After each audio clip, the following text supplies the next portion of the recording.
Welcome back, fellow armchair generals. This is Gamer 1745 here with my continuing playthrough of Hearts of Iron 3 with Black Ice 9.11, and of course we are playing as Japan. Now, let's take a look and see.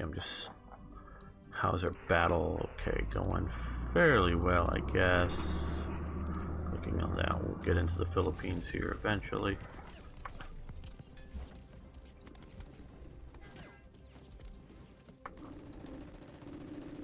Okay, we won there, we're winning there. Soviet Union, we give them money for metal. Okay. We want to sell us metal.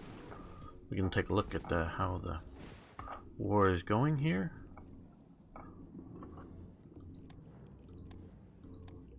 Yes, well, let's keep it on pause so we can actually see this war. Okay, looks like they're getting a handle on Greece here, which is good. Wow, Croatia. Man, the superpower of Croatia has lots and lots of Italian units. Excuse me. Light armor, Centauro, which probably should be a little more, well, I don't know. Maybe light armor. Yeah, I think you've given way too much forces to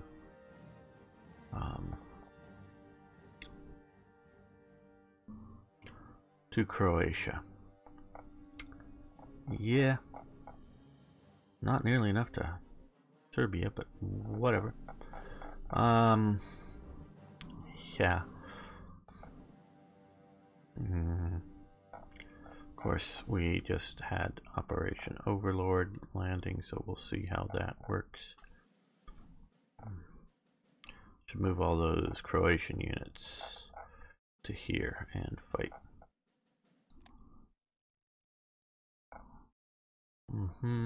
Okay. Well, nothing we can really do about that.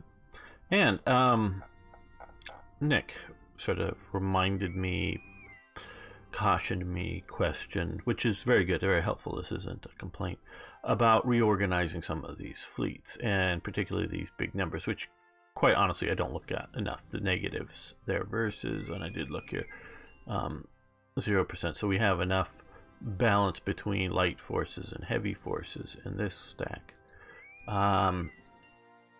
Sort of a quick look, I'm not going to say never, but some units just sort of look like they're going to be maybe a bit battleship heavy. Others are not in the situation, you know, ask, am I ever going to now this probably could send some light forces somewhere else. So, well, maybe we should. Okay,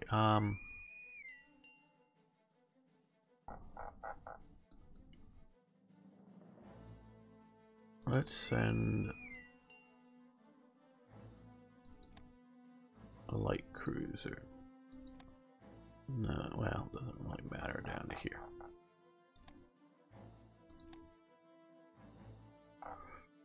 And now my answer to him was, yes, eventually I do plan on fixing this. There's another one. We can send another light cruiser up there. When I build more, was my answer to him. And mostly that's still going to be it, because I'm not necessarily going to fix the problem here by moving 2 light cruisers to other things.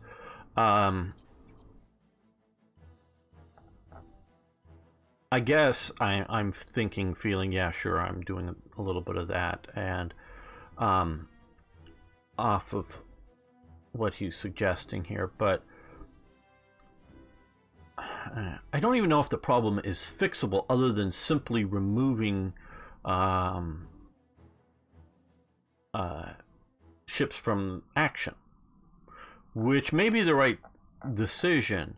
But I'm sort of also hoping that these guys, these are mostly these guys here, are destroyer escorts, they're destroyers and light cruisers, will get through the production queue before we have major fleet actions.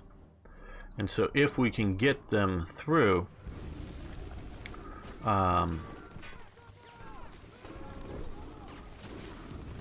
then, you know, that's, I guess, what I'm hoping to do, is not have a major action.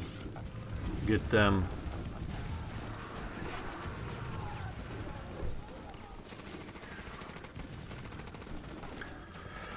Get ships into production and address it that way is what I'm thinking of doing. So he's absolutely right that it's something that should be done, but I just sort of see it as, well, what do we do? Just remove, and maybe it's the right answer, but just removing ships from the front line, I don't know, is the best answer, or would be.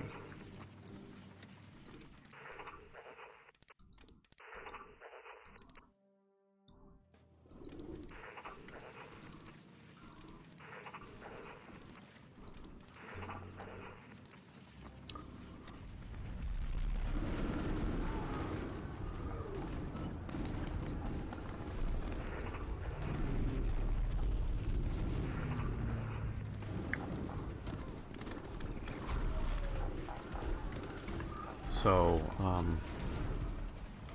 he is, like I was saying, very right that it is badly imbalanced.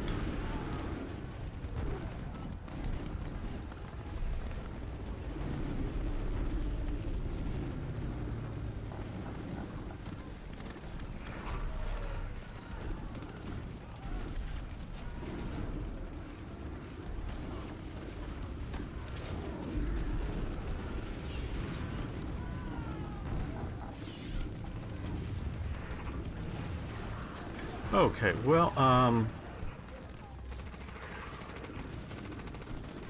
was looking for what units here aren't attached to the motorized corps. They're trying to catch up to these guys.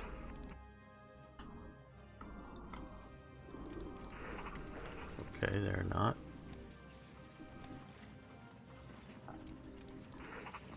Thought there was some here that could use a more local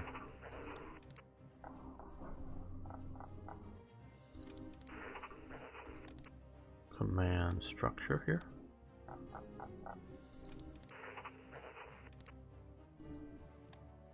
Again, my opinion is that this the sort of least important command level is core, as into skill level, at least you can join that fight. Now, well, let's form a army here. Yeah, that looks good. Yeah, the AI did well.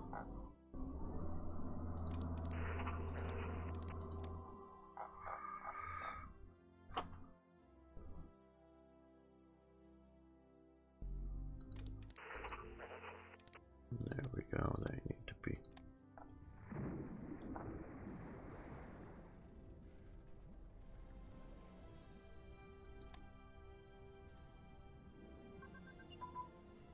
And airborne artillery, I think that may gray that out. Then we got one more level to go, well, good.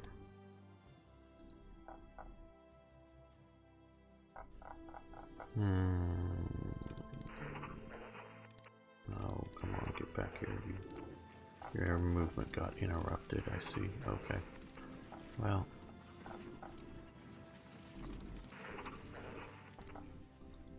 You can attack there. You guys can march back to there.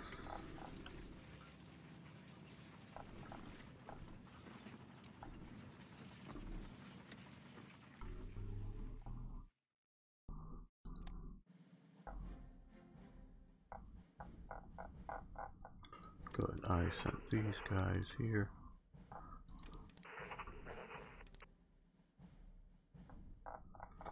Yeah, we need more local command levels.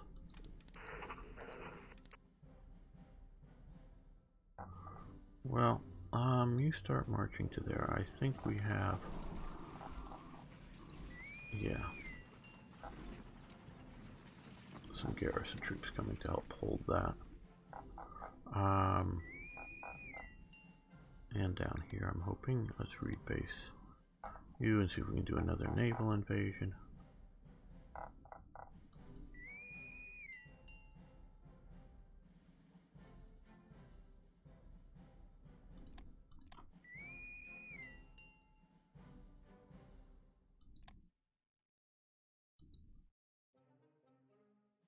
That seemed to get worse.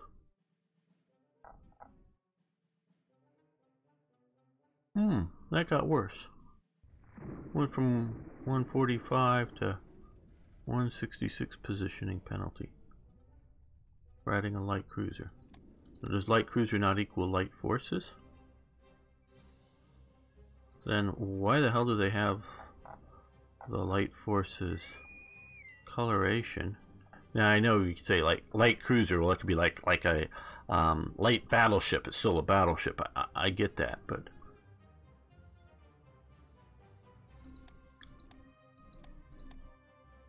I wouldn't categorize it as light. Whatever.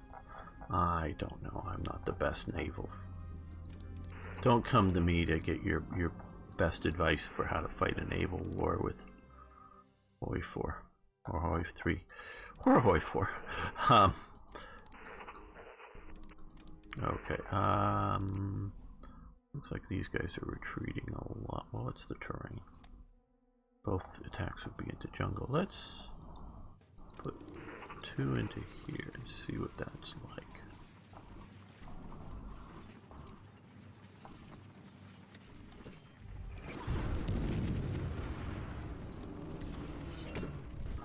Yeah, we're taking some losses. Okay.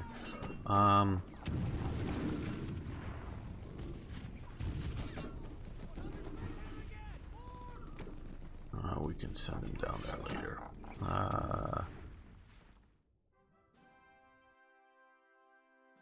Yeah, let's just send them to here. Rebase. Make sure these guys are operating out here. Yeah, they look like it. Okay. Come on and patrol here. Go after those French subs or whatever they may be. Hopefully that's good enough force to deal with whatever's doing commerce raiding there. I'm just so paranoid playing as Germany that it just maybe I should be, instead of having aggressive settings, have passive settings. I just very much worry that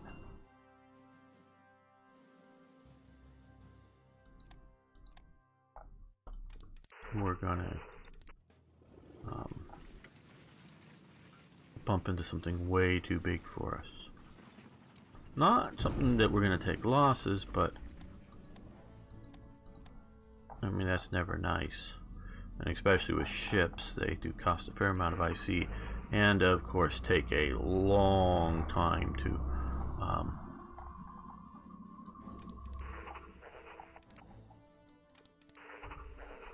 build. It's almost the time is more than the ICs.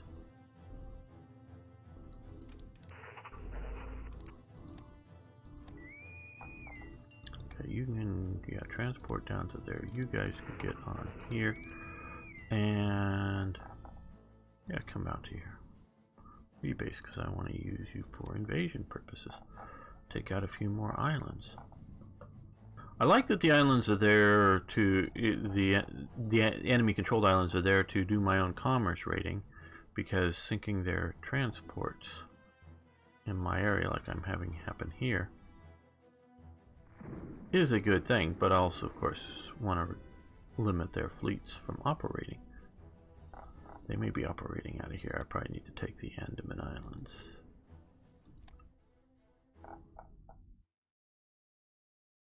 Okay, well, come up here. No, actually, hold on.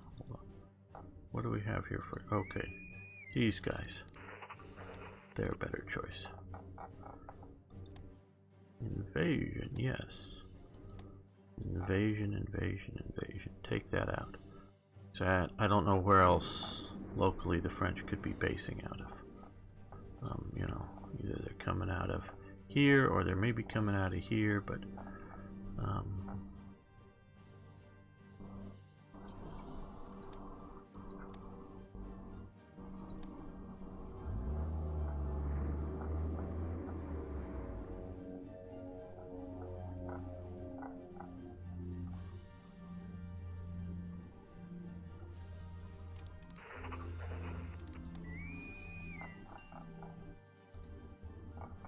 okay, guys. Move. Here. You guys invade. Here.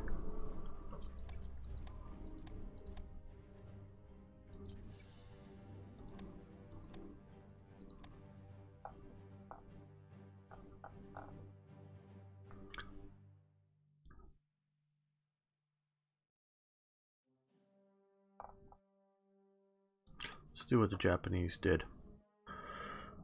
Didn't work out for them, but let's build an air base in Guadalcanal. Would have worked out maybe if they had been able to hold it, but the Marines came in and took it away before it was completely finished and used the Japanese equipment to get it a limited operation. I'm just thinking it would be, because yes, I'm improving the Rubal base that we're already operating from.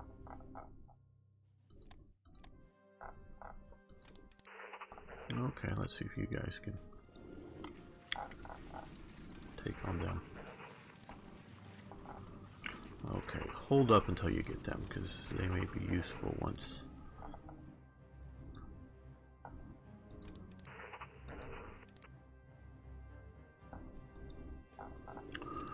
Once you get into combat a bit more.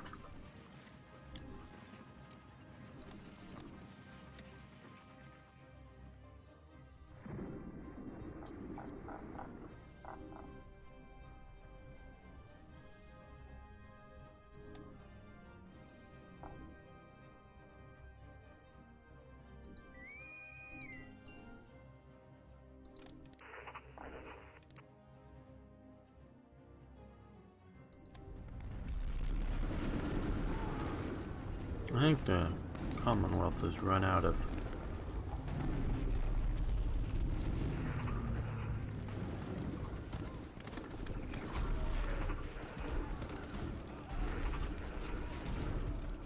what do you want to call it?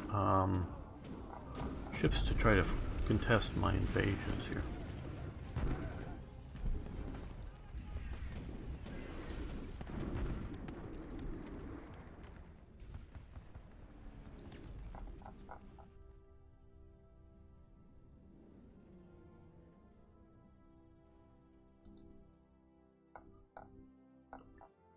Okay, you get to march. You've been told to do it several times.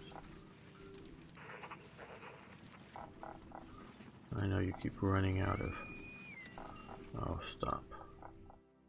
Come to here, rebase here. Running out of supplies. We got that. Good.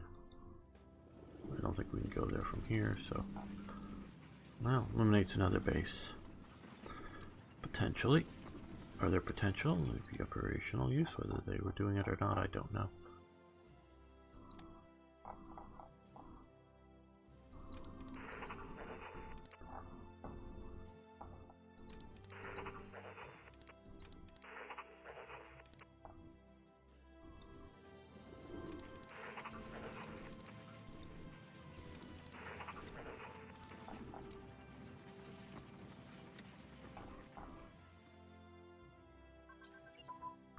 Okay, artillery combined arms.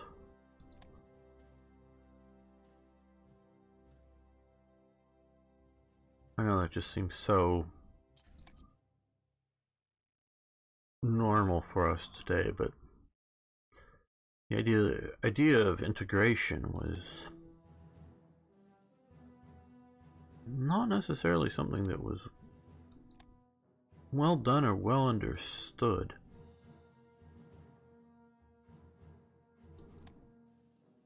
Not just the idea of, you know, sure, you shoot artillery at the enemy and then you attack, but it's the integration of units and operational things. It's not like, oh, well, we're gonna, like, in the because I'm thinking back in the 18th century in Britain, you had the Royal Artillery, and that dealt with the guns. They were similar with the Royal Engineers, because both of the two corps for the officers, you had to go to a school, you know, to be a you know, a Royal Engineer or a Royal Artilleryman. You had to be able to do math, real math, not just, you know, 1, 2, 3, but real math. Where to be an Army officer, you had to have lots of qualifications to be an Army officer, and all those qualifications were lots and lots of money. So, like, if you're like 12 years old, you could be an Army officer. Yeah. Daddy, will you buy me a commission? Sure, son. Here you go. Go be a soldier and tell him what to do. And I'm not joking. I'm literally not joking. Eventually, at some point, I think in the 18th century, they officially put a minimum age on it, maybe 16 years old or something like that. But you know, that, you know, Lord so-and-so, he's awfully rich. Well, yeah, his son's only 14. No, you know, nobody will say anything. Yeah, well, you know, I'm not joking.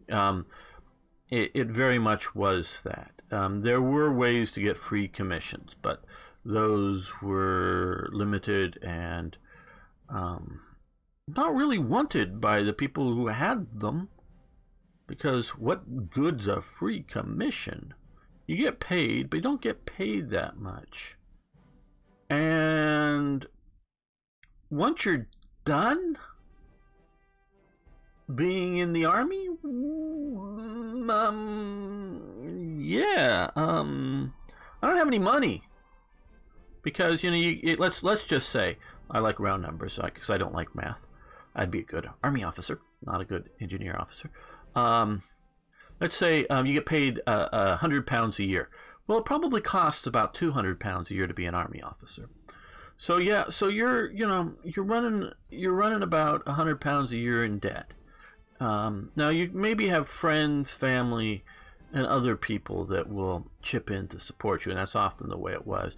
And it was sort of the idea is we sort of want our Army officers to be landed gentlemen and such. So yeah, father who owns the land is running. He should be paying some of the living expenses of his son that's in the Army, or his second son that's off in the Army, or somebody. He should have private income, or if he's a bit older, maybe he has some land of his own. You know, he has some private income. Not maybe that you're rich, but you have some private income. Now you may seem rich to the, you know, the poor guy down on the low on the totem pole down there, but you're not really rich. You know, you're well off. I'm not doubting that. Okay, yeah, but and so when you're done being in the Army, okay, now what? Well, you have your private income. Well, again, that private income may be the other £100. So you're going on living on £200 a year, because the cost of it included things like your clothes that you had to pay for. Private soldiers had to pay for their clothes too. Those weren't free to anybody. But in civilian life, you still need clothes. Are you going to get crappy clothes? You know, no, clothes make the man. So yeah,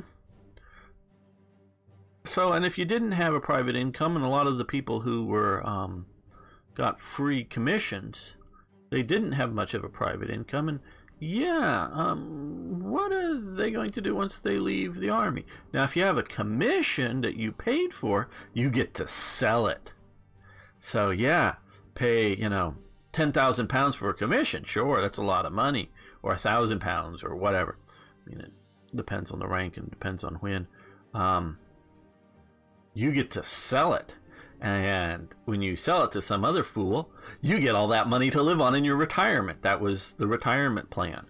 And also, if you wanted to get promoted, say, you'd sell your captaincy, I don't know, for £5,000 and use, plus another £2,000 or £3,000 or whatever. I'm sure my numbers are wrong, but to pay for a major's commission, so you would sell your captains, buy the majors, and, step up.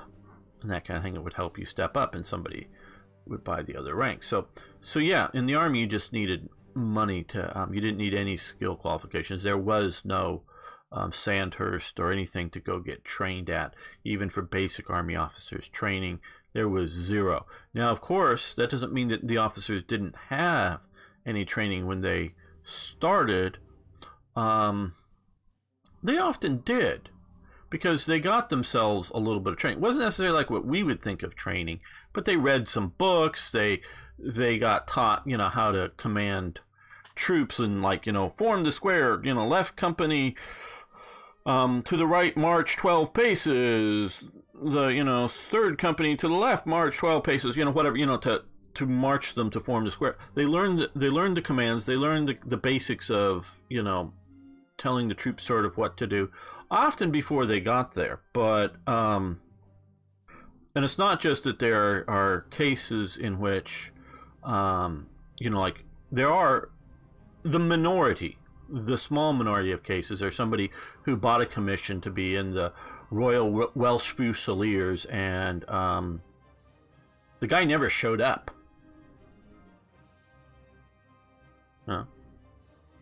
Why should he ever show up to the Army, anywhere in the Army?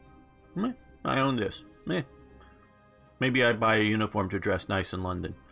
That was very much a reality. Not, again, the normal, but very much, literally never showing up. Many, many more would, split out of town once, for most of the time, because, hey, it's peacetime and you don't need me, do you? Oh, hey, buddy, yeah, you who have the free commission over there, and, mess bills and all that other stuff that you have to pay for. How about I, pay you £100 a year to sort of run my company too, and do all the work and sign the paperwork, and yeah, I'm off to London. Let me know if the war breaks out. I'll be back. I'm not joking. That's how the British Army was sort of run. Because now, of course, each one's company was down to, let's just say 20%, 30% strength at peacetime, because we don't want to pay soldiers. The government, depending on which establishment, the Scottish establishment, the Irish establishment, the British establishment, each had their own establishments. They might mandate reduction in size of units. But also, hey, the colonel, the guy who owns, because, somebody owns the regiment. So the colonel gets paid, to have 400 guys in his battalion. Let's say, maybe it's a 2-battalion regiment or whatever, but single or 2-battalion, either way. But 400 guys per battalion. Yeah, he gets paid that salary every year to pay to the soldiers.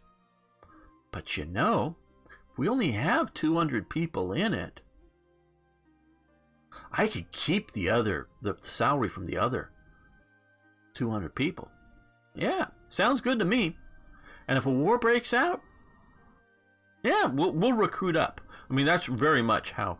And the British Army was very different than the Continental armies especially in that when war would break out, no one was going to be marching across your borders, because there was that English Channel thing and the Navy out there. The Navy was a serious thing. Okay, so combined arms. Some few fairly rare English infantry battalions did have battalion guns.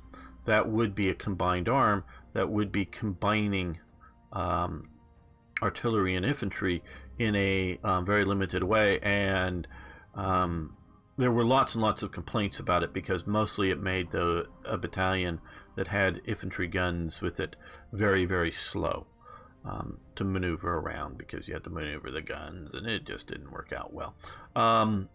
And it didn't work out well. It just depended on conditions and situations.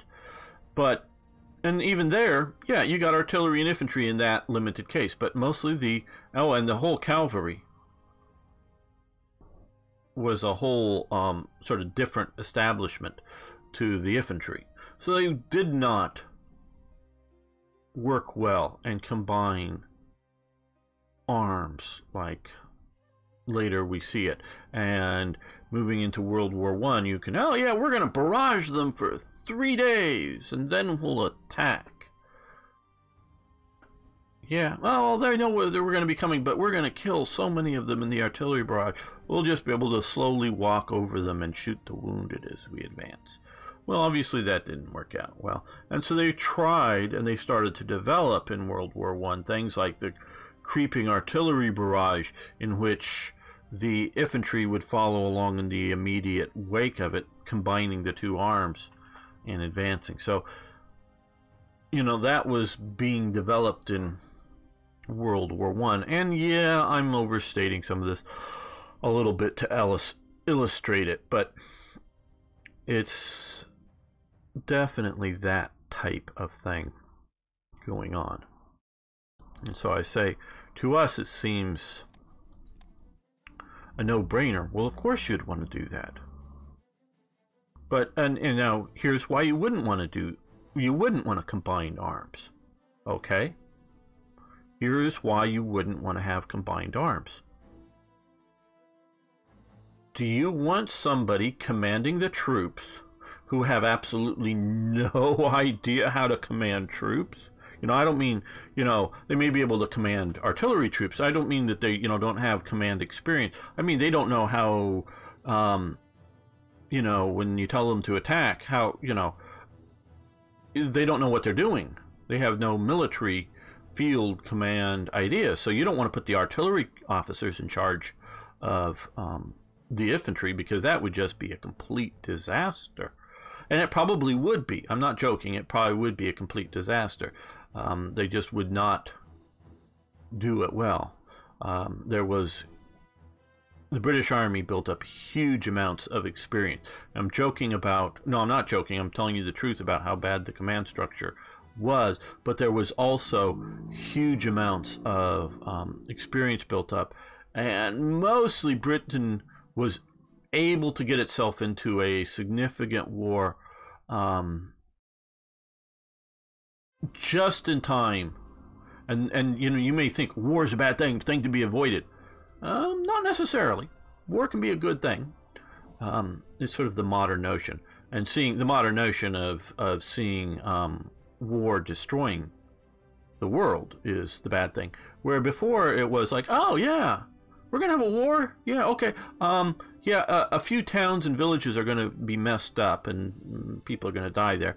But yeah, and we're just gonna move our armies out and shoot at each other.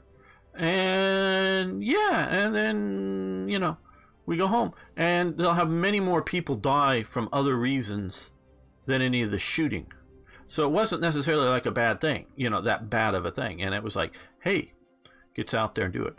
But so Britain just about always able to get itself into a war just before it lost the institutional memories of the previous war, you know, people retiring out, dying out, whatever. So we get into another war, train up another bunch of junior officers in that war, and then go to peacetime. And then by the time the next war rolls around in about 15, 20 years, or a little less. And of course there's skirmishes out on the frontier, but talking about sort of major continental wars. About the time that, you know, the junior officers are now, you know, colonels and whatnot, and higher ranking majors, and promotion was very slow in peacetime. who know how to fight a war. Then you get another war to like train up the junior officers, and similarly with the more experienced sergeants. So they were just about always, Britain was able to keep their sort of officer corps experienced in actual war and that kind of thing. And now, you know, I talked earlier about buying commissions and why are we talking about British Army structure, because I find it fascinating and I wish I did more games in other periods. You know, talking about expensive commissions. Now, commissions weren't always expensive. Some units, like the guard units, were highly expensive for multiple reasons, including they wanted them to be expensive because they only wanted rich people to afford them, because they wanted them to dress nice and be very nice guards officers for the guards. And so, and you know, prestigious commands, and you'd only send some of those battalions out for the real wars on the continents. Otherwise, mostly they'd stay at home, and they were good. Other regiments, they weren't very fashionable, cheaper to get in a commission, you know, no big deal. But there was one other type of situation where commissions would be super cheap. If your battalion, your regiment, your whatever, was being sent to primarily the Caribbean, but also India or someplace like that, if it was being sent out there, probably most of the time when it was sent out there, I would say realistically, at least half of the officers would sell their commissions, because it was such a disease-ridden, likely to die situation that if they could afford to buy a commission in another battalion, and most of the time, it depends. Late 19th century, you start getting much more the institution of staying with one regiment for your career. In the 18th century, you much more floating back and forth between regiments for officers. Enlisted men were basically always with their one regiment. They almost never moved. I could get into more detail, but and so if your unit was going to be posted out to the Caribbean, you would try to sell your commission as quickly as possible to some person who was willing to pay for the chance to go die of disease, in the hopes that he survives, and when the unit is rotated home 5 or 10 years later, he will, instead of buying a, let's say, a lieutenancy when he leaves, he will have traded up to maybe a major or whatever.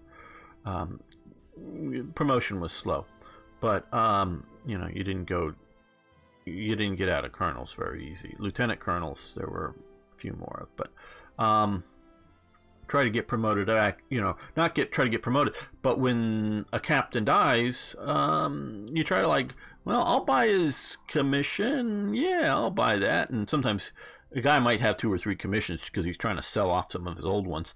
It's not a state that you were ever supposed to be in, but so you're trying to sell off your old commission. Oh, good, we got some German blueprints.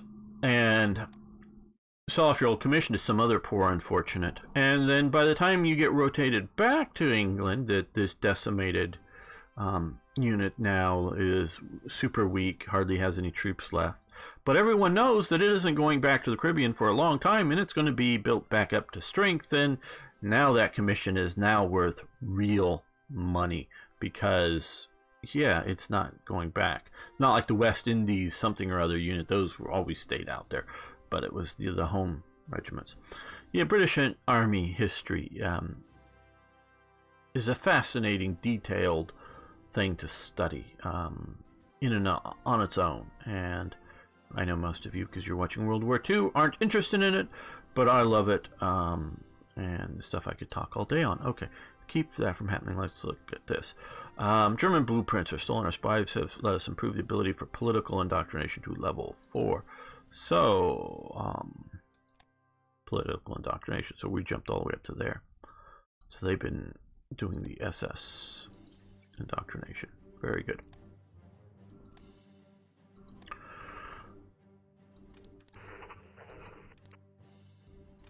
Okay, you guys aren't moving.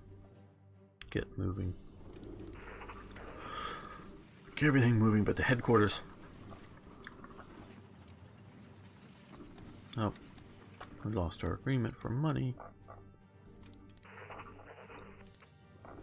You joined that fight.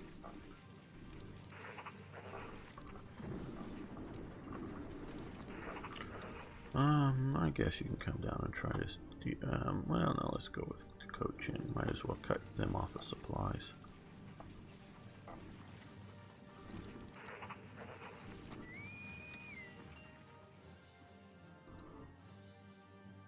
Get off the boat. I really don't want to, because I don't want to, you come there to deal with a little garrison force there.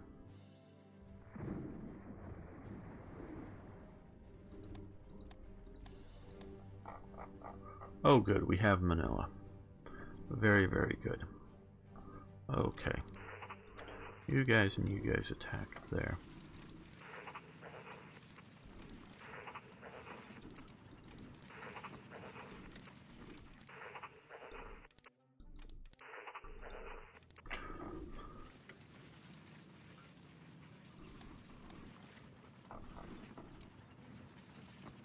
We're dealing with some U.S. regulars here, so those are probably well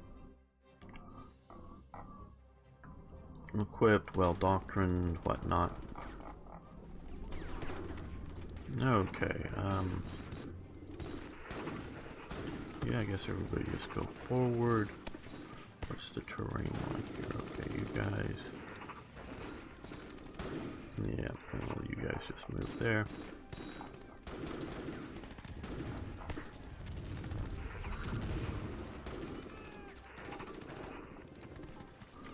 Okay, they're pushing there, but that's a mistake, guys. It's a mistake. You should be retreating out because we got these guys coming, cutting you off.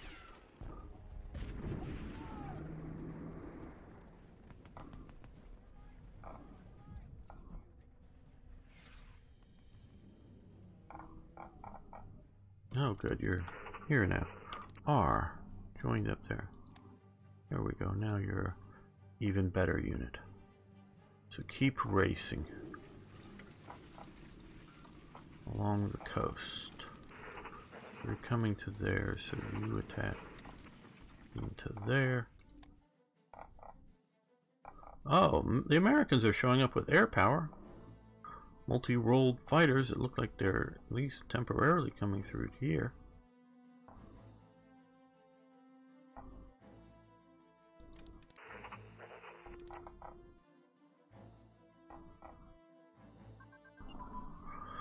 Port strike tactics, very good. Those have helped us out well. Yeah, I think it's time to stop that for a while. Maybe not, but I want to spread things around a little more. Radar impact, yeah, I guess.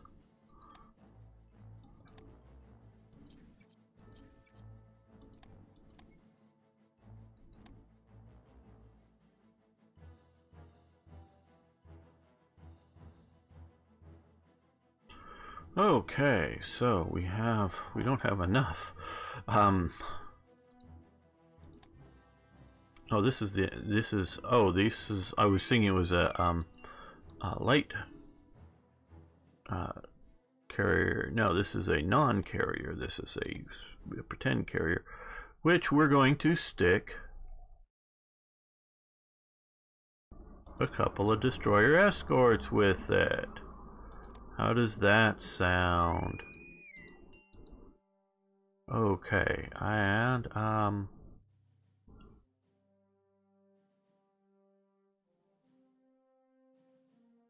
yeah, I think there we go. Let's see, who do we want to...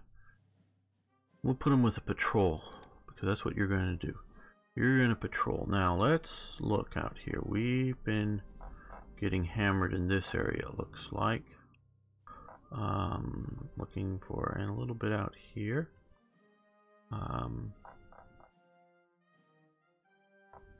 we've been doing fair, I think.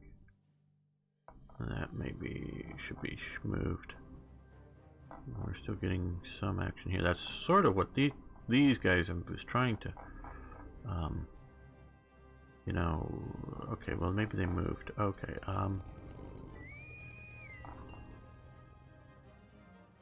come to here and convoy raiding passively. That looks good. They may have moved where they are. Sending the convoys to the Philippines. But we want to come out here, I think, to try to suppress submarines.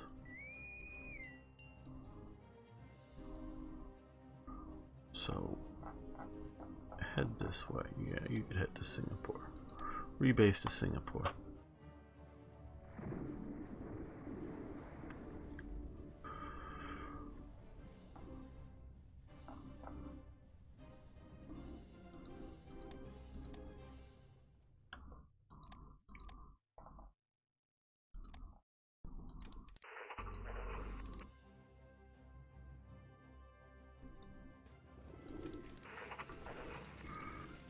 It looks like we can trap all of the Philippine army up here, so that we won't have to chase them down through, you know, the Philippines. There may be more units down there, of course, but if we can make all these guys come up into here, we could cut off maybe a naval invasion there, cut off any U.S. supply to it, but I don't know. Okay, airborne artillery. Advanced has that. Probably has, because we have another thing. Yep, graded out.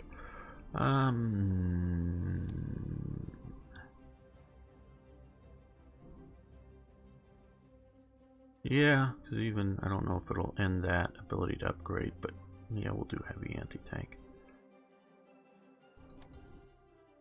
That would be nice for our support units.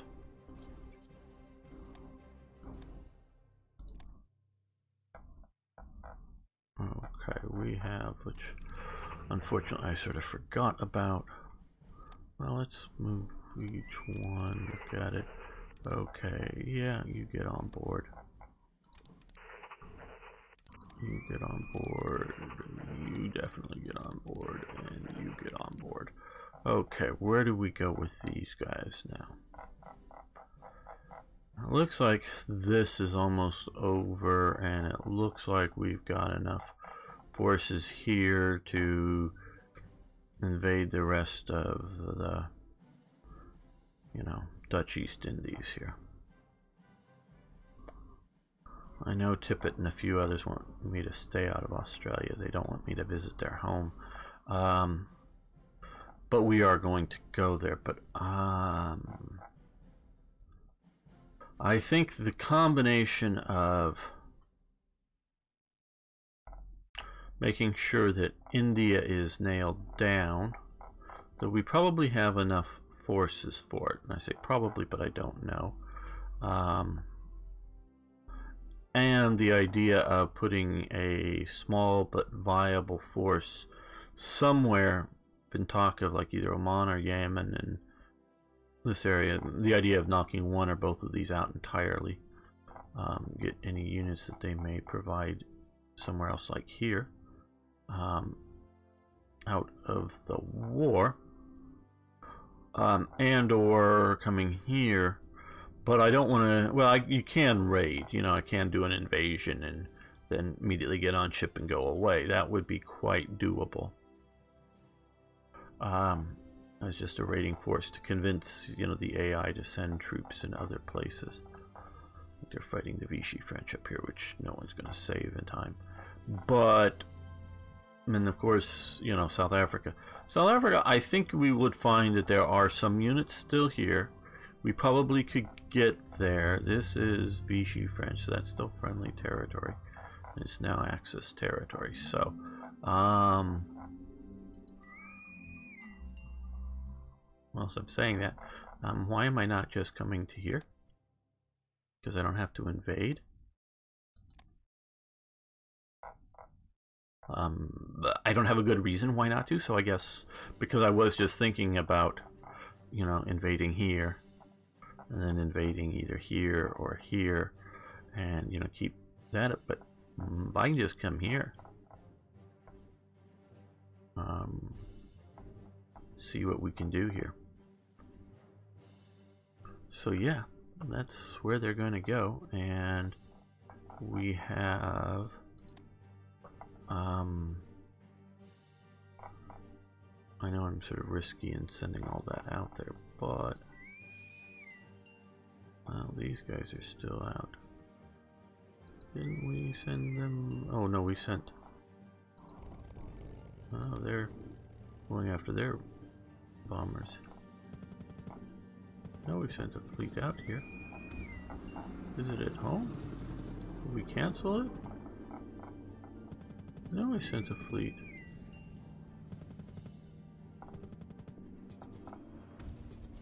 What the hell happened to it? Was it this one?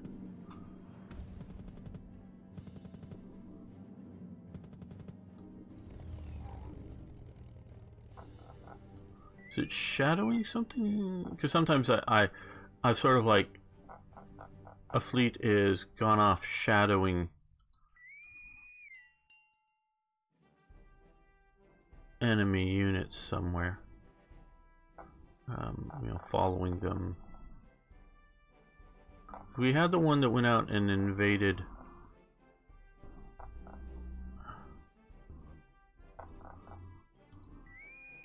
Where did it go? Oh, see here. No?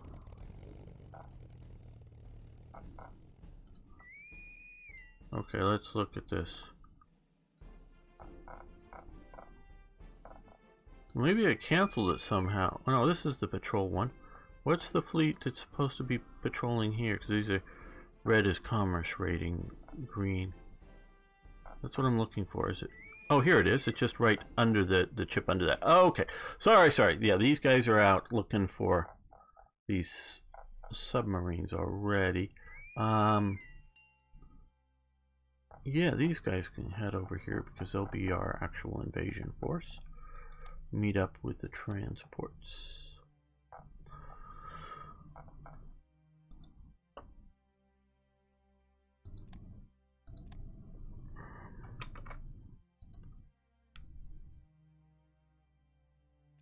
And we're going to end the episode now.